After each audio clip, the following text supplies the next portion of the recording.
Solid state में अब हम देखेंगे एफसीसी यूनिट सेल के अंदर टेट्राहेड्रल एंड ऑक्टाहेड्रल बॉइड की पोजीशन और उनका इफेक्टिव नंबर।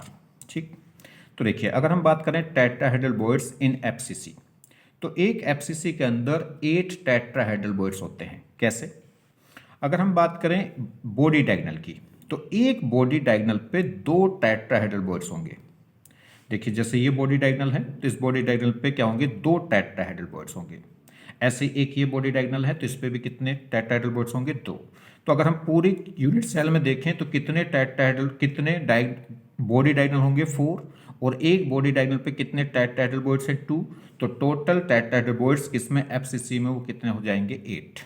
ठीक, देखें अगर हम बात करें each body diagonal contain 2 tetrahedral voids, तो अगर एफसीसी में हम देखें तो एफसीसी में हर एक बॉडी डायगोनल क्या करता है, 2 टेट्राहेड्रल बॉइड्स कंटेन करता है। और अगर एक एफसीसी यूनिट सेल की बात करें तो उसमें कितने बॉडी डायगोनल होंगे, 4, और एक बॉडी डायगोनल पे 2 टेट्राहेड्रल बॉइड्स होंगे। तो टोटल टेट्राहेड्रल बॉइड्स कितने हो जाएंगे एक एफसीसी यूनिट सेल में, 8। क्यों? क्योंकि हर एक, अगर हम बात करें बॉडी डायगोनल पे जो भी एटम आएगा या कह सकते हैं टेट्राहेड्रल बॉइड्स आएगा, वो क्या होगा, यूनिट सेल के इनसाइड होगा, तो उसका कॉन्ट्रीब्यूशन कितना रहेगा, 1।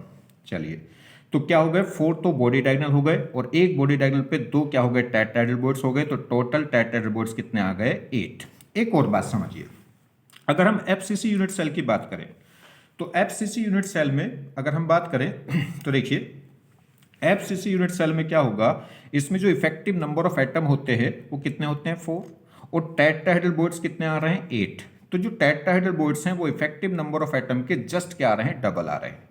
तो अगर किसी भी क्रिस्टल लैटिस की हम बात करें तो उसमें अगर हम क्या करेंगे, उसमें टेट्राहेड्रल बॉइड्स की बात करेंगे तो टेट्राहेड्रल बॉइड्स क्या आते हैं, जस्ट डबल होते हैं किसके, इफेक्टिव नंबर ऑफ एटम के।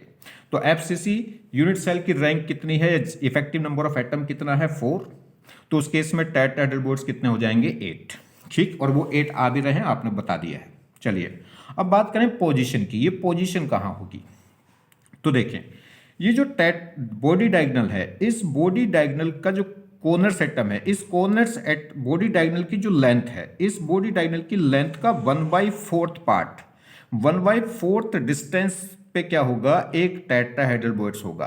तो कॉर्नर्स एटम से कितनी डिस्टेंस दूरी पे, जो बॉडी डायगोनल की लेंथ है उसका 1/4 पार्ट डिस्टेंस पे क्या होगा, एक टेट्राहेड्रल बॉइड्स पाया जाएगा। तो tetrahedral voids present at 1/4 of body diagonal, और बॉडी डायगोनल की लेंथ कितनी होती है, a√3, तो उसका बाई क्या कर देंगे, 4। तो इतनी डिस्टेंस दूरी पे किससे, कॉर्नर्स एटम से क्या पाया जाएगा, टेट्राहेड्रल बॉइड्स। ठीक, अब बात करें ये जो टेट्राहेड्रल बॉइड्स है, टेट्राहेड्रल बॉइड्स क्या होते हैं, 4 एटम्स के बीच का एक स्पेस होता है जिसे क्या बोलते हैं, टेट्राहेड्रल बॉइड्स। तो वो 4 एटम कौन से होंगे, जिन 4 एटमों के बीच में ये टेट्राहेड्रल बॉइड्स जनरेट होगा। तो देखिए ये जो 4 एटम है कौन कौन से, एक कॉर्नर्स और 3 ये फेस सेंटर एटम, इन चारों से मिलके क्या बनेगा, एक टेट्राहेड्रल बॉइड्स बनेगा जो इस बॉडी डायगोनल के 1/4 डिस्टेंस पे होगा, किससे, कॉर्नर्स से। तो देखो अगर हम बात करें, ये कॉर्नर्स एटम हुआ, इस कॉर्नर्स एटम से कितनी फेस जुड़ी हुई है, 3। एक तो ये छत देखिए, अपर टॉप, ठीक, एक ये लेफ्ट साइड, ठीक, और एक ये बैक। देखिए तो एक तो ये जो लेफ्ट साइड है इसका फेस सेंटर्ड, एक ये क्या होगा जो बैक साइड है इसका फेस सेंटर्ड, और एक ये क्या हो गई, टॉप हो गई, टॉप का फेस सेंटर। ये 3 फेस सेंटर और एक ये कॉर्नर्स एटम, ये चारों एटम मिलके क्या बनाएंगे, एक टेट्राहेड्रल बॉइड्स जनरेट करेंगे किस पे, बॉडी डायगोनल पे। तो इसी तरीके से तो आपको ध्यान देना है कि जो टेट्राहेड्रल बॉइड्स है वो 4 एटमों के बीच में जनरेट होता है, और वो कौन से 4 एटम होंगे, एक तो उनमें कॉर्नर्स एटम होगा और 3 फेस सेंटर्ड होंगे। कौन से फेस सेंटर्ड, इस कोने से जुड़ने वाली जो 3 फेस है उन तीनों फेस के फेस सेंटर। तो 3 फेस सेंटर और एक कॉर्नर्स एटम मिलकर क्या बनाएंगे, टेट्राहेड्रल बॉइड्स जनरेट करेंगे। क्लियर? तो ये क्वेश्चन भी इंपॉर्टेंट बनता है। चलिए तो बात समझ में आ गई। नेक्स्ट देखें, बात करें ऑक्टाहेड्रल बॉइड्स की। तो ऑक्टाहेड्रल बॉइड्स की अगर हम पोजीशन देखें तो क्या होता है, जो ऑक्टाहेड्रल बॉइड्स होता है किसमें, एफसीसी यूनिट सेल में। तो each face, each edge centre, हर एक एज सेंटर के एज सेंटर पे क्या पाया जाएगा, ऑक्टाहेड्रल बॉइड। तो कितने एज होंगी पूरे क्यूब में, 12। तो देखिए 4 तो हो गई टॉप पे, 4 हो गई ये बॉटम पे, और 4 इनको आपस में मीट करने वाली। तो 12 एच हो गई। तो हर एक एच सेंटर्ड पे क्या होगा, ऑक्टाहेड्रल बोर्ड्स, और एक ऑक्टाहेड्रल बोर्ड कहां पर जाएगा, बॉडी सेंटर पे। तो अगर हम बात करें ऑक्टाहेड्रल बोर्ड्स की पोजीशन की, तो octahedral voids present at each edge centre and body centre. ठीक, चलिए, तो पोजीशन तो हमें पता चल गई कि ऑक्टाहेड्रल बोर्ड्स कहां पाया जाएगा, हर एक एज सेंटर पे और एक बॉडी सेंटर पे। बात करें total effective number of octahedral voids in FCC, तो देखिए 12 तो क्या हो गए एज सेंटर, और एज का कॉन्ट्रीब्यूशन कितना होता है 1/4, और एक कहां हो गया बॉडी सेंटर, और बॉडी सेंटर क्या होगा विद इन होता है, वो तो क्या होगा यूनिट सेल के अंदर होगा, तो उसका कॉन्ट्रीब्यूशन 1 ही रहता है। तो देखिए 3 तो क्या हो गए, कहां से आ गए, एस सेंटर से मिलके। अगर हम बात करें इफेक्टिव ऑक्टाहेड्रल बोर्ड्स की, तो 3 तो किससे आ गए, एस सेंटर से, और एक कहां से आ गया, बॉडी सेंटर से। तो टोटल अगर एक एफसीसी यूनिट सेल में टोटल ऑक्टाहेड्रल बोर्ड्स देखें या effective number of octahedral boards देखें, तो वो कितने आ रहा है 4। और 4 ही क्या होती है, रैंक होती है, कह सकते हैं इफेक्टिव नंबर ऑफ एटम होते हैं किसमें, एफसीसी यूनिट सेल में। तो एफसीसी यूनिट सेल की इफेक्टिव नंबर ऑफ एटम कितने हैं 4, और इसमें ऑक्टाहेड्रल बोर्ड्स पे कितने आ रहे हैं 4। तो कह सकते हैं कि जो ऑक्टाहेड्रल बोर्ड्स की संख्या है वो क्या होती है, इफेक्टिव नंबर ऑफ एटम के इक्वल होती है, और टेट्राहेड्रल बोर्ड्स के आ गए थे इसके डबल आ गए थे। क्लियर। तो अब अगर हम बात करें एफसीसी में, तो एफसीसी में क्या होगा, एफसीसी में जो इफेक्टिव नंबर ऑफ एटम है वो कितना होता है 4। अगर हम बात करें इसमें टेट्राहेड्रल बोर्ड्स की, तो वो कितने होंगे, डबल होंगे, यानी कि 8। और अगर हम बात करें ऑक्टाहेड्रल बोर्ड्स की, तो वो क्या होंगे, इफेक्टिव नंबर ऑफ एटम के इक्वल होंगे, यानी कि कितने होंगे 4। पोजीशन की बात करें तो जो टेट्राहेड्रल बोर्ड्स है वो कहां पाया जाएगा, हर एक बॉडी डायगोनल पे 2 टेट्राहेड्रल बोर्ड्स पाए जाएंगे, या कह सकते हैं कि हर एक कॉर्नर एटम से 1/4 डिस्टेंस पे, बॉडी डायगोनल के 1/4 डिस्टेंस पे क्या होगा, टेट्राहेड्रल बोर्ड्स पाया जाएगा। तो ऐसे कितने कॉर्नर एटम है 8, तो हर एक कॉर्नर एटम के 1/4 डिस्टेंस पे क्या पाया जाएगा, टेट्राहेड्रल बोर्ड्स। तो टोटल टेट्राहेड्रल बोर्ड्स कितने हो जाएंगे 8। अगर हम बात करें ऑक्टाहेड्रल बोर्ड्स की, तो उसकी पोजीशन कहां पाई गई, हर एक एज सेंटर पे होगा और बॉडी सेंटर पे होगा। इनका इफेक्टिव नंबर निकालेंगे तो वो कितना निकल कर आता है 4। ठीक, अब बात करें जो टेट्राहेड्रल बोर्ड्स था, वो 4 एटमों के बीच का जो स्पेस है, एम्प्टी स्पेस, उसे वो क्या होगा, उसकी जो शेप आएगी वो टेट्राहेड्रल होती है, इसलिए उसे क्या बोलते हैं, टेट्राहेड्रल बोर्ड्स। वो 4 एटम कौन कौन से थे वो मैंने आपको बताया। एक तो कॉर्नर एटम, और उस कॉर्नर एटम से जुड़ने वाली जो 3 फेस हैं, उन तीनों फेस के फेस सेंटर एटम मिलके क्या बनाएंगे, टेट्राहेड्रल बोर्ड्स। ये कह सकते हैं कि एक टेट्राहेड्रल जो बोर्ड्स है वो एक कॉर्नर एटम और 3 फेस सेंटर एटम से मिलके बनता है।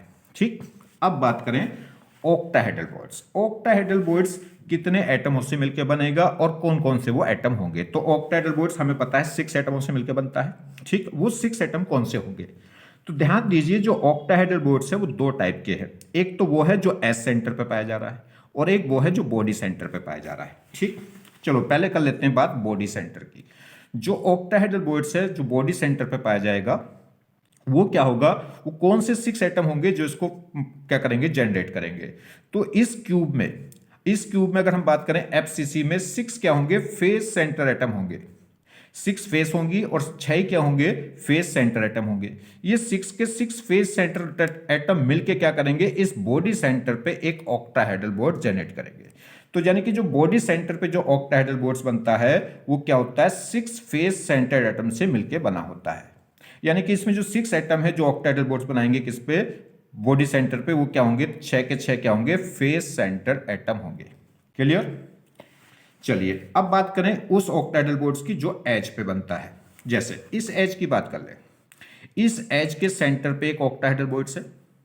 चलिए अब ये क्या होगा, अगर हम बात करें इस ऑक्टाहेड्रल बोर्ड्स की, तो ये तो 2 तो कॉर्नर एटम, ठीक, एक ये छत का फेस सेंटर एटम, अगर इधर होगी छत तो एक दूसरे वाले क्यूब की बराबर में होगी छत, तो लेफ्ट और राइट। ऐसे क्या होगा, एक ये बॉटम में होगी फेस, देखिए बॉटम की जो फेस सेंटर एटम है कौन सा, बॉटम का जो फेस सेंटर एटम होगा कौन सा, ये। ऐसे क्या होगा, इसके अगर ये बॉटम पे है तो ऐसे एक फेस सेंटर एटम होगा इसके ऊपर। तो देखिए आप समझिए, यहां 2 तो हो गए कॉर्नर एटम और 4 क्या हो गए, फेस सेंटर एटम। ये 6 के 6 एटम मिलके क्या बनाएंगे, ऑक्टाहेड्रल बोर्ड्स बनाएंगे किस पे, एस सेंटर पे। 2 तो कॉर्नर्स, एक अगर ये छत का है लेफ्ट, अगर ये राइट वाली छत है तो ये लेफ्ट वाली छत का फेस सेंटर, एक ये बॉटम वाली फेस का फेस सेंटर है तो एक ये टॉप वाली फेस का। तो ये 4 फेस होंगी, लेफ्ट राइट और टॉप और डाउन, और 2 क्या होंगे कॉर्नर्स।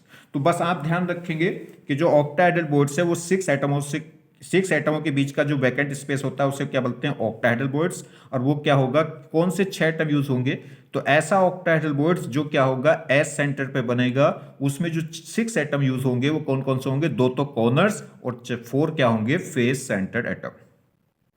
और अगर बात करें उस ऑक्टाहेड्रल बोर्ड्स की जो बॉडी सेंटर पे बन रहा है, वो उसमें क्या होंगे 6 के 6 जो 6 फेस सेंटर एटम होती हैं किसमें, एफसीसी में, वो 6 के 6 फेस सेंटर एटम क्या करेंगे, मिलके एक ऑक्टाहेड्रल बोर्ड्स बनाएंगे किस पे, बॉडी सेंटर पे। क्लियर। तो सेंटर वाला जो ऑक्टाहेड्रल बोर्ड्स है वो बनेगा 6 फेस सेंटर एटम से मिलके, और जो एस सेंटर पे ऑक्टाहेड्रल बोर्ड्स है वो बनेगा 2 कॉर्नर एटम और 4 फेस सेंटर्ड एटम। चलिए देखिए, अब बात करते हैं effective number of tetrahedral boards and octahedral voids in hexagonal close packing and cubic close packing.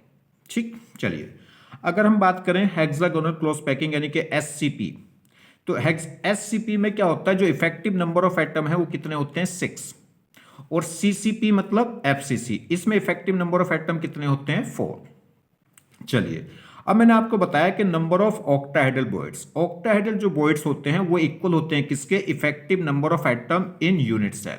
Unit cell में जितने भी इफेक्टिव नंबर ऑफ एटम होंगे उतने ही ऑक्टाहेड्रल बोर्ड्स क्या होते हैं, जनरेट, और टेट्राहेड्रल बोर्ड्स उसके क्या होते हैं, डबल होते हैं। अभी हमने एफसीसी के केस में देखा भी था। देखिए एफसीसी में कितनी इफेक्टिव नंबर ऑफ एटम थे, 4, और टेट्राहेड्रल बोर्ड्स कितना आए थे, 8 डबल आए थे, और ऑक्टाहेड्रल बोर्ड्स कितना आए थे, 4। दूसरा, अगर हम बात करें नंबर ऑफ टेट्राहेड्रल बोर्ड्स, तो वो क्या होते हैं, effective number of atom in unit cell into 2, या कह सकते हैं इफेक्टिव नंबर ऑफ एटम के जस्ट डबल होंगे कौन, टेट्राहेड्रल बोर्ड्स, और ऑक्टाहेड्रल बोर्ड्स इक्वल होते हैं इफेक्टिव नंबर ऑफ एटम के। किसी भी यूनिट सेल में जितने भी इफेक्टिव नंबर ऑफ एटम है उतने ही क्या होंगे, ऑक्टाहेड्रल बोर्ड्स, और टेट्राहेड्रल बोर्ड्स उसके क्या होंगे, डबल होंगे। यह कह सकते हैं किसी भी यूनिट सेल में टेट्राहेड्रल बोर्ड्स की जो नंबर है वो जस्ट डबल होता है किसके, ऑक्टाहेड्रल बोर्ड्स के। तो number of tetrahedral voids in unit cell वो इक्वल होगा number of octahedral voids in unit cell into 2।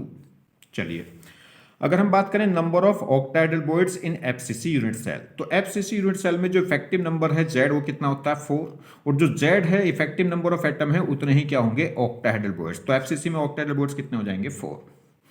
बात करें number of tetrahedral voids in FCC unit cell, तो एफसीसी यूनिट सेल में जो टेट्राहेड्रल बोर्ड्स होंगे वो कितने होंगे, z इंटू 2, और z कितना होता है एफसीसी के लिए, 4, तो 4 इंटू 2 कितना आ जाएगा, 8। तो टेट्राहेड्रल बोर्ड्स कितने हो गए एफसीसी में, 8, और ऑक्टाहेड्रल बोर्ड्स कितने हो गए, 4। बात करें ऑक्टाहेड्रल बोर्ड्स इन हेक्सागोनल यूनिट सेल, तो हेक्सागोनल या एससीपी में क्या होगा, जो रैंक है वो कितनी होती है, 6, और जो रैंक होगी वही क्या होगा, रैंक मतलब effective number of atom in unit cell. तो एससीपी में क्या होता है, जो इफेक्टिव नंबर ऑफ एटम है वो कितने होते हैं, 6, तो ऑक्टाहेड्रल बोर्ड्स भी कितने हो जाएंगे, 6, तो टेट्राहेड्रल बोर्ड्स उसके क्या हो जाएंगे, जस्ट डबल हो जाएंगे। क्लियर। चलिए ये मैं आपको सिखा चुका हूं, बता चुका हूं। ये देखिए वो कह रहा है जैसे अगर हम बात करें एट जो ऑक्टाहेड्रल बोर्ड्स की पोजीशन है वो क्या था, हर एक कॉर्नर्स, हर एक एज के, देखिए ऑक्टाहेड्रल बोर्ड्स कहाँ होता है, हर एक एज सेंटर पे, हर एक एज सेंटर, एज सेंटर कहाँ होंगी, एज कितनी होंगी, 12 एज होती हैं, 4 तो देखो ऊपर होंगी, 4 नीचे होंगी, और 4 क्या होंगी, आपस में मिलाने वाली। तो कह रहा है कि एट सेंटर ऑफ एज, जो ऑक्टाहेड्रल बोर्ड्स है वो हर एक एज सेंटर पे पाया जाता है, और एज सेंटर पे जो एटम होता है उसका कॉन्ट्रीब्यूशन कितना रहता है, 1/4। और एक बॉडी सेंटर कहाँ पाया जाता है, उसके एक ऑक्टाहेड्रल बोर्ड्स कहाँ पाया जाता है, बॉडी सेंटर पे, तो एट बॉडी सेंटर, ठीक है, कह सकते हैं बॉडी ऑफ, वो सेंटर ऑफ क्यूब। तो octahedral voids present at centre of edge, every edge and centre of cube. तो इफेक्टिव नंबर ऑफ एटम कितने हो जाते हैं एफसीसी में ऑक्टाहेड्रल के, कितने, 4, क्योंकि 12 तो हो गए एज सेंटर, और कॉन्ट्रीब्यूशन वो एज का होता है 1/4, और एक हो जाएगा बॉडी सेंटर पे, तो टोटल कितना आ जाएगा, 4। चलिए नेक्स्ट बात करें लिमिटिंग रेडियस रेशो।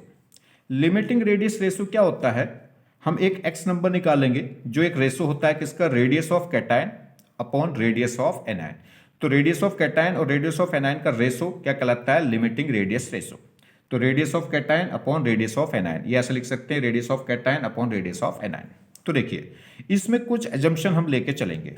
क्या एजम्पशन लेके चलेंगे, कि जो रेडियस ऑफ कैटायन है वो जनरली स्मॉल हम लेके चलेंगे, किससे? रेडियस ऑफ एनायन से। जनरली क्या होते हैं कि जो कैटायन है वो उनका साइज स्मॉल होता है एज कंपेरिजन टू एनायन, मगर हमेशा ऐसा नहीं कि सारे कैटायन का जो साइज है वो हर एक एनायन से क्या होगा? छोटा। कुछ कैटायन का साइज एनायन से बड़ा भी हो सकता है, मगर जनरली क्या होता है कि कैटायन के साइज छोटे होते हैं एज कंपेरिजन टू एनायन। ठीक, बात करें जैसे देखिए कुछ आपको बेसिक बातें सीखनी पड़ेंगी। बेसिक बातों में क्या है यहां समझिए, जैसे हमारे पास ये एनायन है, तो इस एनायन, इन तीनों एनायन के बीच में एक वैकेंट स्पेस है, फ्री स्पेस है। इस फ्री स्पेस के अंदर मैं एक कैटायन फिट कर दूं तो ये कैटायन हो गया और ये एनायन हो गया। तो अगर इसमें क्या है, हर एक, देखिए एनायन, हर एक एनायन कैटायन को क्या करेगा? मीट करेगा। ये तो कंपल्सरी है, नहीं तो ये कैटायन क्या हो जाएगा? इस वैकेंट स्पेस से स्लिप हो जाएगा, यहां पे रुकेगा नहीं। तो एनायन, हर एक एनायन को कैटायन से तो टच होना ही है, मगर ये एनायन भी आपस में अगर टच हो रहे हैं तो इस टाइप के वॉइड को बोलते हैं आइडियल वॉइड। क्लियर?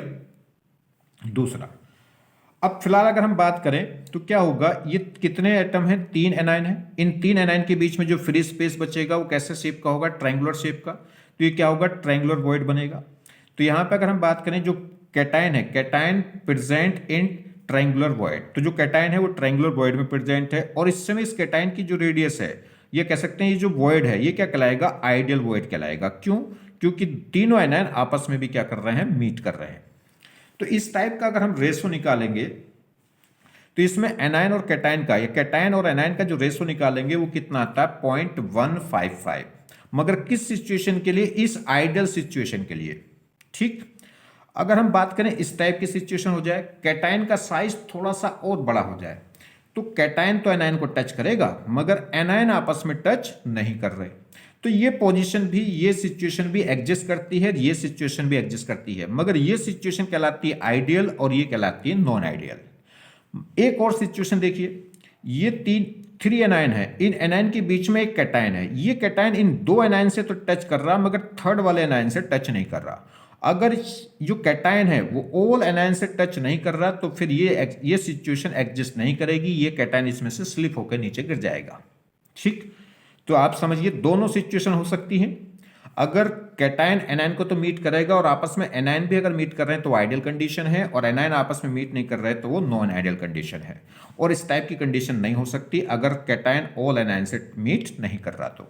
चलिए, ये रेडियस रेशो किस तरीके से कैलकुलेट किए जाते हैं ये मैं आपको सिखा रहा हूं, मगर आपको इसको कैलकुलेशन करने की जरूरत नहीं है। आपको सिर्फ डायरेक्ट रिजल्ट याद रखने हैं, रिजल्ट से हमारा काम बन जाएगा, बात खत्म हो जाएगी। ठीक है, तो ये कैलकुलेशन हम करने नहीं जा रहे हैं। कैलकुलेशन में बस आपको बता दे रहा हूं किस तरीके से कैलकुलेशन होती है, मगर इसको आपको कैलकुलेट नहीं करना है, आपको सिर्फ डायरेक्ट रिजल्ट याद रखने हैं। एक छोटी सी लाइन याद रखनी है, बात खत्म हो जाएगी। चलिए मैं थोड़ा सा इसको समझा देता हूं जल्दी से।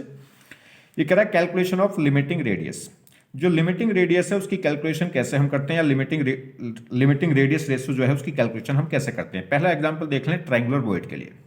तो ट्रायंगुलर वॉइड में कोऑर्डिनेशन नंबर कितना होगा? 3। ट्रायंगुलर वॉइड कैसे बनेगा? 3 एनायन होंगे और इनके बीच में जो स्पेस आएगा उस स्पेस में जब हम कैटायन रखेंगे तो ये जो स्पेस बचेगा वॉइड 3 एनायन के बीच में, ये कहलाएगा ट्रायंगुलर शेप का होगा।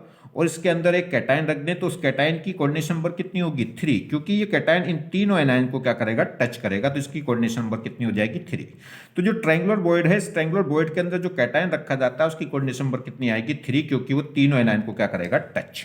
ठीक, चलिए दूसरा, अगर हम बात करें इन दोनों एनायन के सेंटर को हम मिला दें, ठीक, और यहां से ये इस टाइप से तीनों एनायन के सेंटर को मिला देंगे तो एक इक्विलेटरल ट्रायंगल बनेगा।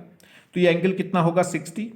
अगर हम क्या करें, इस एनायन के सेंटर को इस कैटायन के सेंटर से मीट कर दें तो ये एंगल क्या होगा? इक्वली डिवाइड हो जाएगा, तो एंगल कितना रह जाएगा? 30। अगर हम इस लेंथ की बात करें, इसमें नाम दे दिया मैंने ए, बी और सी। अगर ए बी की बात करें तो ये रेडियस ऑफ एनायन है। अगर ए और सी की बात करूं तो ये radius of anion plus radius of cation है, तो ये होगा R A plus R C, और ये होगा आर ए। ठीक, तो जो ए सी लेंथ है वो कितनी हो गई? Are C plus R A, और जो ए बी लेंथ है वो कितनी हो गई? Are A. और ये जो एंगल बचा सी ए बी, ये कितना हो गया? 60 का हाफ यानी कि 30। ठीक, यहां से अब ये ट्रायंगल बनता दिखाई देगा आपको, कौन सा? सी ए बी, ये एक ट्रायंगल बनेगा। इस ट्रायंगल में अगर आप देखें एंगल कितना है? 30, और ये लेंथ हमें पता है, कौन सा? डायगोनल हमें पता है, और क्या है? बेस हमें पता है। तो बेस देखिए, बेस अपॉन हाइपोटेनियस क्या हो जाएगा, cos थीटा। तो cos 30 अगर हम बात करें, या कहते हैं ए बी अपॉन ए सी, वो क्या होगा, ए बी कितना है आर ए, और ए सी कितना है R A plus R C, और ये ए बी अपॉन ए सी मतलब बेस अपॉन हाइपोटेनियस क्या कहलाएगा, cos थीटा, और थीटा कितना है 30, और cos 30 की वैल्यू होगी √3/2। इसको अगर हम सोल्व करेंगे, ठीक, इसको अगर सोल्व करेंगे तो ये रेडियस रेशो निकल कर आता है 0.155। ये डायरेक्ट रिजल्ट हमें याद रखना है, ठीक। चलिए, तो ट्रायंगुलर बॉइड के लिए कितना आ गया रेडियस रेशो कैटायन एनायन का, वो कितना आ गया 0.115। नेक्स्ट, अब बात करें टेट्राहेड्रल बॉइड्स की। तो टेट्राहेड्रल बॉइड्स में जो कोऑर्डिनेशन नंबर है वो कितना होगा 4। क्यों, देखिए टेट्राहेड्रल बॉइड्स की अगर हम बात करेंगे तो टेट्राहेड्रल बॉइड्स जो होगा, टेट्राहेड्रल बॉइड्स के अंदर जो कैटायन रखा जाएगा उसको कितने एटम टच करेंगे 4, तो इसलिए उसका कोऑर्डिनेशन नंबर कितना आएगा 4। ये कह सकते हैं 4 एटमों के बीच में जो वैकेंट स्पेस बचता है वो उसकी शेप कैसे आती है, टेट्राहेड्रल, उसी क्या बोलते हैं टेट्राहेड्रल बॉइड्स, और उसके अंदर जो कैटायन रखा जाएगा वो ऑल 4 एटम एनायन को क्या करेगा टच, तो इसलिए उसका कोऑर्डिनेशन नंबर कितना होगा 4। देखिए इस ढंग से ये क्या होगा टेट्राहेड्रल बॉइड्स, और ये क्या होंगे 4 एनायन के बीच में क्या बनेगा टेट्राहेड्रल बॉइड्स। इसके अंदर जब कैटायन रखेंगे तो ये कैटायन इन चारों एनायन को क्या करेगा टच करेगा, जिसलिए कोऑर्डिनेशन नंबर कितना आएगा 4। अगर हम बात करें इस टेट्राहेड्रल बॉइड्स में जो एंगल होगा वो कितना होता है 109 डिग्री 28 मिनट, ठीक। चलिए देखिए, जैसे यहाँ सिचुएशन, ये कैटायन है और ये एनायन है, दो किस फॉर्म में, टेट्राहेड्रल फॉर्म में, और ये जो एंगल है अगर हम बात करें, देखिए कैटायन से दो एनायन के सेंटर को जब मीट करेंगे तो एंगल कितना आएगा 109 डिग्री 28 मिनट। अगर मैं इसका मिडिल ले लूँ, देखिए इस और इसका ये एंगल होगा 109 डिग्री 28 मिनट, और अगर मैं यहाँ से करूँगा तो ये क्या हो जाएगा इसका हाफ। चलिए, तो ये एक ट्रायंगल बन गया, ए बी कितना होगा रेडियस ऑफ एनायन, और ये ए सी कितना होगा radius of anion plus radius of cation. तो यहां से अगर मैं देखूं एंगल के सामने वाली साइड ए बी हो गई परपेंडिकुलर, और ये 90 के एंगल के सामने वाला हो गया हाइपोटेनियस। तो परपेंडिकुलर अपॉन हाइपोटेनियस क्या होगा साइन थीटा, और थीटा है यहाँ कितना 109 डिग्री 28 मिनट का हाफ। तो यहां से इसको अगर हम सोल्व करेंगे, क्योंकि ए बी हमें पता है कितना होगा आर ए, और ए सी हमें पता है कितना होगा R A plus R C, तो यहां से सोल्व करते हैं तो रेडियस रेशो आता है 0.225। तो आपको ध्यान रखना ट्रायंगुलर बॉइड के लिए है 0.155, टेट्राहेड्रल बॉइड्स के लिए कितना है 0.225, ठीक। ऐसे अगर हम बात करें किसके लिए, ऑक्टाहेड्रल बॉइड्स के लिए, तो ऑक्टाहेड्रल बॉइड्स के अंदर जो कैटायन होगा उस कैटायन को कितने एनायन टच करेंगे 6, और 6 एनायन टच करेंगे तो उसका कोऑर्डिनेशन नंबर कितना होगा 6। देखिए कैसे, ये कैटायन है, इसको 4 तो एनायन ये टच करेंगे, और एक एनायन क्या होगा ऊपर से रखा होगा और एक एनायन नीचे से रखा होगा, यानी कि 3D जब हम रखेंगे ये एक लेयर है, इस लेयर के बीच में ये एक स्पेस बचा, इस स्पेस के एक एटम अप टॉप से रखा जाएगा और एक एटम डाउन से रखा जाएगा। तो ये जो वॉइड, ये जो वैकेंट स्पेस है, इसको कितने एटम मिलकर घेरेंगे 6, 4 तो ये होगा आपको दिखाई दे रहे हैं, एक इसके टॉप पे होगा और एक इसके बॉटम पे होगा, तो इसलिए कोऑर्डिनेशन नंबर इस कैटायन की कितनी आएगी 6, ठीक। रेडियस रेशो इसे हम सोल्व करेंगे, फिर वही यहाँ पे देखिए, ये अगर हम ट्रायंगल बनाएंगे तो एक स्क्वायर बनेगा, स्क्वायर में ये एंगल कितना होगा 90, और 90 का भी हाफ लूंगा तो कितना 45, और ये हमें हाइपोटेनस पता है और ये एंगल के सामने ये हमें पता है बेस, तो यहाँ पे फिर वही cos 45 लग जाएगा, तो यहाँ से सोल्व कर देंगे। cos 45 होगा A B upon A C, A B कितना होगा आर ए, और ए सी कितना होगा R C plus R A. इसे सोल्व करेंगे हम तो यहाँ से रेशो निकल कर आता है 0.414, तो ऑक्टाहेड्रल बॉइड्स के लिए कितना हो गया ये 0.414। चलिए बात करें क्यूबिक, और ये कह सकते हैं क्यूबिकल बॉइड। तो क्यूबिक या क्यूबिकल बॉइड की बात करें तो इसमें जो कैटायन रखा जाएगा उसका कोऑर्डिनेशन नंबर कितना होता है 8। जो क्यूबिकल बॉइड है वो कहाँ आता है, सिंपल क्यूबिक यूनिट सेल के अंदर। देखिए इसमें ये 8 कॉर्नर सेटअप, 8 कॉर्नर सेटअप के बीच में जो वैकेंट स्पेस बचेगा, जो फ्री स्पेस बचेगा, वही क्या होता है क्यूबिकल बॉइड होता है। और इस बॉइड के अंदर जो कैटायन रखा जाएगा उसको ये 8 के 8 कॉर्नर सेटअप क्या करेंगे टच करेंगे, ये कह सकते हैं ये 8 एनायंस क्या करेंगे टच, इसलिए कोऑर्डिनेशन नंबर कितना हो जाएगा 8, ठीक। यहां पे अगर हम बात करेंगे, देखिए इसमें क्या होगा, रिलेशन निकालेंगे तो ये एनायन, दोनों आप एनायन आपस में टच कर भी सकते हैं और नहीं भी। अगर हम बात करें ये दोनों एनायन आपस में अगर टच कर रहे हैं तो A इक्वल टू कितना हो गया 2RA, एक रेडियस तो इसकी हो गई RA और एक रेडियस इसकी हो गई। इस एनायन की रेडियस और इस एनायन की रेडियस दोनों मिलकर इक्वल होगी एज लेंथ के, तो इक्वल होगा 2RA अगर ये कॉर्नर सेटअप आपस में टच कर रहे हैं। ये एनायन आपस में टच जब करेंगे जब आइडियल क्यूबिक वॉइड होगा, और अगर ये एनायन आपस में टच, अगर ये आइडियल नहीं हुआ तो फिर ये एनायंस आपस में टच नहीं करेंगे तो वो नॉन आइडियल हो जाएगा। नॉन आइडियल की कंडीशन में A is equal to 2RA नहीं होगा। तो कहने का मतलब है ये जो रिलेशन है ये करेक्ट हो भी सकता है, नहीं भी, या कह सकते हैं ये रिलेशन तभी करेक्ट होगा जब ये आइडियल वॉइड्स आ रहा है। आइडियल वॉइड तभी होता है जब एनायन आपस में क्या करें, टच करें। और ये एनायन आपस में अगर टच करेंगे तो ये जो एज लेंथ है A इक्वल हो जाएगी 2RA। मगर ये केवल और केवल तभी वैलिड है जब एनायन आपस में टच करें, और एनायन आपस में टच जब करेंगे जब आइडियल वॉइड होगा। तो अगर आइडियल कंडीशन है तो ठीक, और आइडियल कंडीशन नहीं है तो फिर कौन सी कंडीशन लगाएंगे? तो इसलिए हम हमेशा ऐसी कंडीशन यूज करेंगे जो हमेशा वैलिड हो। तो देखिए ये अगर हम बात करें, ये बॉडी डायगोनल है, बॉडी डायगोनल की लेंथ होती है A√3, और कोई भी कैटायन हमेशा एनायन को जरूर टच करता है। एनायन आपस में टच करे ना करे, मगर हर एक कैटायन हर एक एनायन को क्या करेगा, टच करेगा। तो ये कैटायन इस एनायन को भी टच करेगा और इस एनायन को भी टच करेगा। अगर हम बात करें एज लेंथ की फॉर्म में, तो एज लेंथ की फॉर्म में ये बॉडी डायगोनल कितना होगा, A√3। और अगर रेडियस की फॉर्म में बात करें तो देखिए यहां अगर आप बात करें इसकी, तो इस एनायन की एक रेडियस और इस एनायन की एक रेडियस, तो एक रेडियस तो एनायन की आ गई, एक रेडियस एनायन की आ गई, और ये पूरा डायमीटर आ गया किसका, कैटायन का। तो डबल रेडियस ऑफ कैटायन और double radius of anion equal होगी A√3 के। तो कह सकते हैं A√3 इक्वल होगा 2 times RC plus RA, radius of cation plus radius of anion. तो यहां से ये हमेशा क्या होगा, हमेशा ट्रू होगा। ये तभी ट्रू होगा second condition A is equal to 2R, जब ये आइडियल हो। कैसा हो, आइडियल हो, तभी ये वैलिड है, और ये हमेशा ऑलवेज, ठीक। और यहां से अगर हम रेशो निकालेंगे किसका, रेशो ऑफ कैटायन और रेशो ऑफ एनायन, तो वो निकल के आता है कितना, 0.732। तो ये आपको ध्यान रखना है। ये जो रेशो आ रहे हैं ये किसके लिए आ रहे हैं, ये रेशो तब आ रहे हैं जब एनायन आपस में टच कर रखे हैं। देखिए कहीं भी आप कंडीशन देखिए तो ये जो रेशो है किसके लिए आ रहे हैं, आइडियल वॉइड्स के लिए।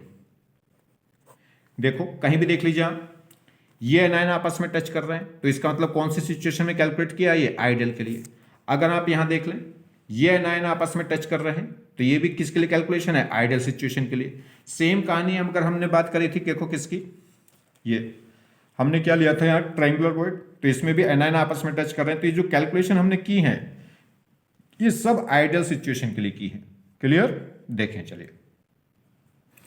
तो देखें अगर हम बात करें साइज ऑफ वॉइड की, तो वॉइड का जो साइज है सबसे ज्यादा किसका आया, क्यूबिक वॉइड, क्योंकि क्यूबिक वॉइड का जो रेडियस रेशो है वो कितना आया, 0.732। उससे एक छोटा साइज किसका आएगा, ऑक्टाहेड्रल वॉइड्स का, वो कितना था, 0.414।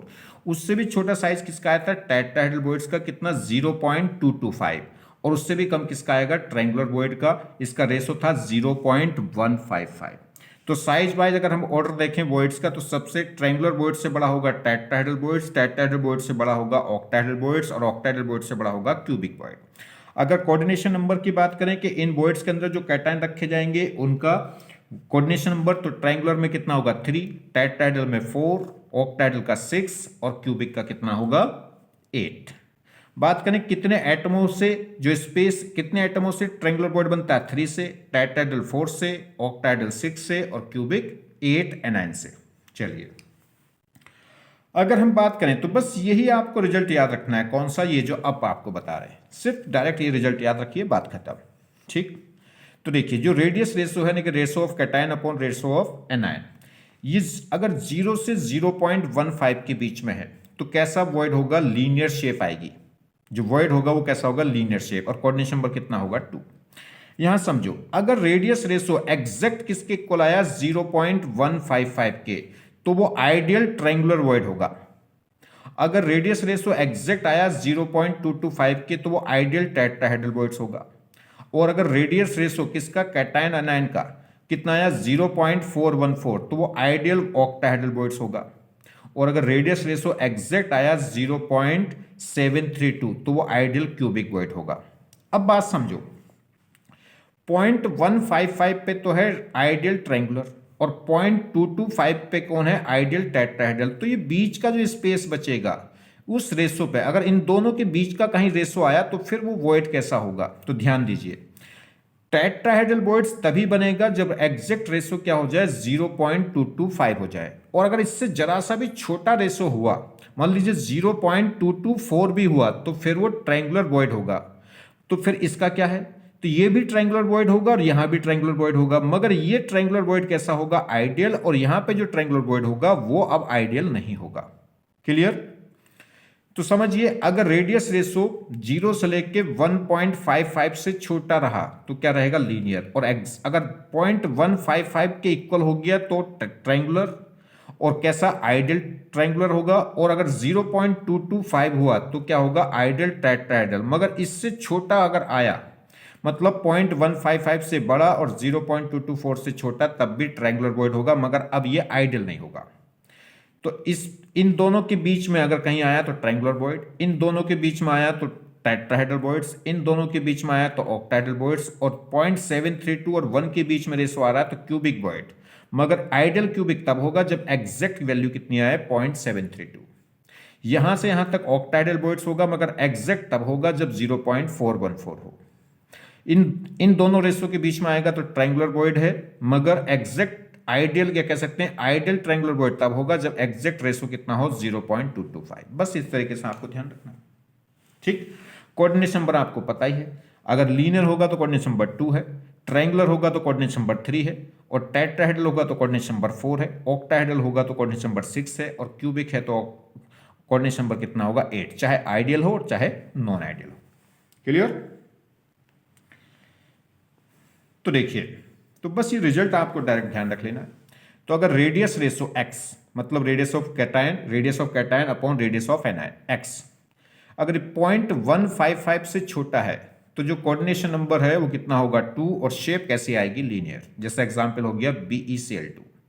अगर रेडियस रेशो 0.155 के इक्वल है या फिर बड़ा है मगर छोटा है किससे, 0.225 से छोटा होना चाहिए, क्योंकि x अगर इसके इक्वल हो गया तो फिर वो क्या हो जाएगा, टेट्राहेड्रल।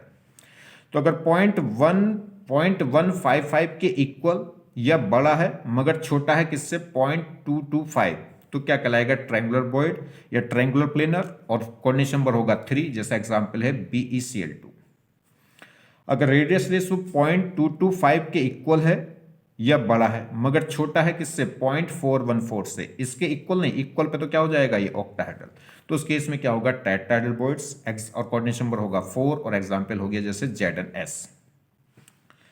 ये देखिए, अगर रेडियस रेशो 0.414 के इक्वल या बड़ा है मगर छोटा है 0.732 से, तो क्या होगा, कोऑर्डिनेट नंबर कितना आएगा, 6, और ये क्या होगा, ऑक्टाहेड्रल बॉइड्स। एग्जांपल है NaCl और Sr। मगर इसमें एक बड़ी इंटरेस्टिंग बात है, इस रेशो में कोऑर्डिनेट नंबर या तो 6 होगा या 4 होगा, और वो कैसा होगा, क्योंकि इस रेशो में जो वॉइड आएगा वो ऑक्टाहेड्रल भी हो सकता है और एक स्क्वायर प्लेनर भी हो सकता है, और स्क्वायर प्लेनर बनता है 4 एटमों से मिलके, तो इसका कोऑर्डिनेट नंबर कितना हो जाएगा, 4, और ऑक्टाहेड्रल बनेगा तो कोऑर्डिनेट नंबर कितना, 6। अब ये कैसे पहचानेंगे कि जब ये रेशो है तो यहां पे ऑक्टाहेड्रल होगा या स्क्वायर प्लेनर होगा, मतलब कोऑर्डिनेट नंबर 6 दूं या 4 दूं, क्योंकि 4 एक यहां भी है टेट्राहेड्रल में। तो देखिए, मोस्टली तो अगर आपको कोई जिक्र नहीं है तो आपको ये आंसर देना है कितना, 6। ठीक, कहीं कहीं पे आईआईटी में अगर वो दे दे, आपको पहचान हो जाएगी। देखिए, ये अगर हम बात करें कॉम्प्लेक्स कंपाउंड की, तो कॉम्प्लेक्स कंपाउंड में जो 4 नंबर है, 4 नंबर पे टेट्राहेड्रल की जगह कभी कभी स्क्वायर प्लेनर शेप भी पाई जाती है, और स्क्वायर प्लेनर होगा तो वो स्क्वायर प्लेनर इस रेडियस रेशो में मिलता है, कोऑर्डिनेट नंबर कितना होगा, 4। जैसे एग्जांपल है PtCl4-2। अभी आप समझेंगे, तो फिलहाल तो आपको ज्यादा कंफ्यूज नहीं होना, आपको सिर्फ ये नंबर देना, 4 पे ज्यादा आप ध्यान नहीं देंगे। कहीं स्पेसिफाई उसने कर दिया या आपको कोई ऐसा कंपाउंड दे दिया जिसका आपको पता है कि इसकी जो शेप है वो कैसी होती है, टेट्राहेड्रल नहीं स्क्वायर प्लेनर होती है, तो आप फिर कोऑर्डिनेट नंबर 4 दे देंगे। ठीक है, ये आईआईटी एडवांस में कहीं पूछ सकता है, बाकी और कहीं नहीं।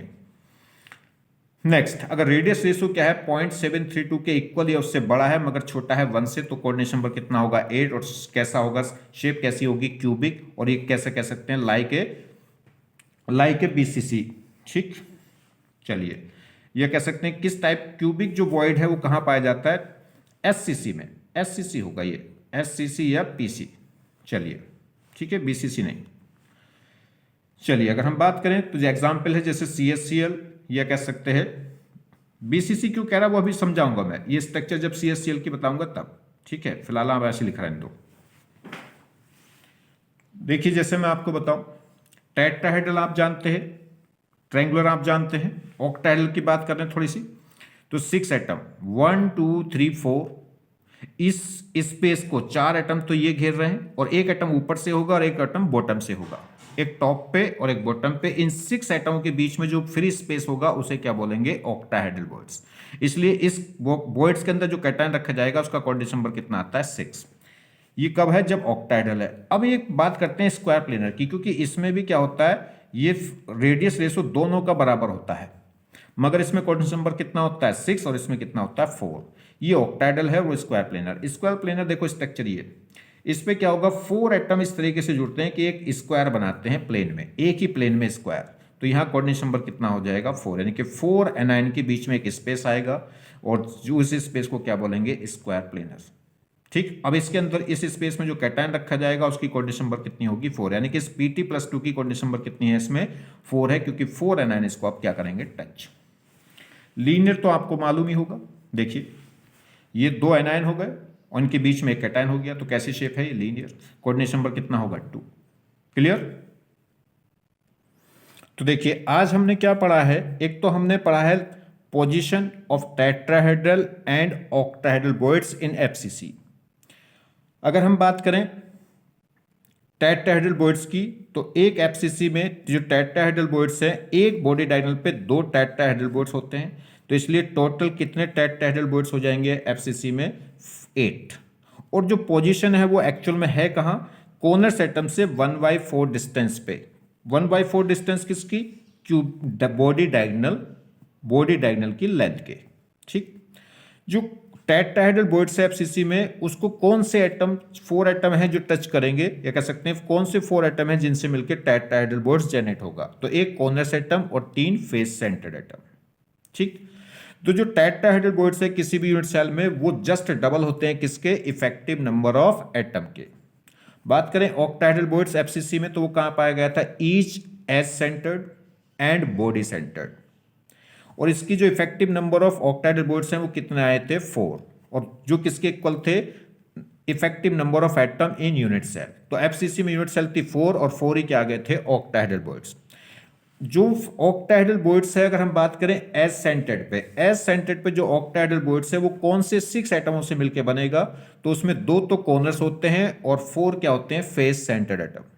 और जो बॉडी सेंटर्ड एटम पे ऑक्टाहेड्रल बॉन्ड्स बनता है वो 6 फेस सेंटर्ड एटमों से मिलकर बनता है। ठीक, फिर हमने बात करी थी कि किसी भी यूनिट सेल में जो ऑक्टाहेड्रल बॉन्ड्स का इफेक्टिव नंबर है वो इक्वल होता है effective number of atom in unit cell, और टेट्राहेड्रल बॉन्ड्स उसके जस्ट डबल होते हैं। ठीक, फिर हमने बात करी रेडियस रेशो की। रेडियस रेशो क्या है, सबसे पहली बात तो अगर कैटायन, हर एक कैटायन क्या होगा, ऑल एनायन से टच करेगा, मगर एनायन भी आपस में अगर टच कर रहे हैं तो वो कहलाता है आइडियल वॉइड, और अगर एनायन आपस में टच नहीं कर रहे तो वो क्या कहलाता है, non ideal voids. Ideal voids की अगर हम बात करें तो देखिए इसमें क्या थे, ट्रायंगुलर, जैसे linear void, triangular void, tetrahedral voids, octahedral और क्यूबिकल वॉइड। ठीक, लीनियर वॉइड की बात करें तो जो रेडियस रेशो है आइडियल के लिए, आइडियल वॉइड्स की बात कर रहे हैं, तो अगर रेडियस रेशो 0.155 से कम है तो लीनियर, और रेडियस रेशो अगर क्या है 0.155 और 0.225 के बीच में है तो वो क्या होता है, ट्रायंगुलर वॉइड। और आइडियल ट्रायंगुलर होगा तो उसके लिए क्या होगा, 0.155। आइडियल टेट्राहेड्रल के लिए 0.225, आइडियल ऑक्टाहेड्रल के लिए रेडियस रेशो था 0.414, और आइडियल क्यूबिक के लिए कितना था, 0.732। ठीक, इनके कहीं बीच में पाया जाएगा तो वो ट्रायंगुलर बॉन्ड या टेट्राहेड्रल बॉन्ड से होंगे, मगर आइडियल नहीं होंगे।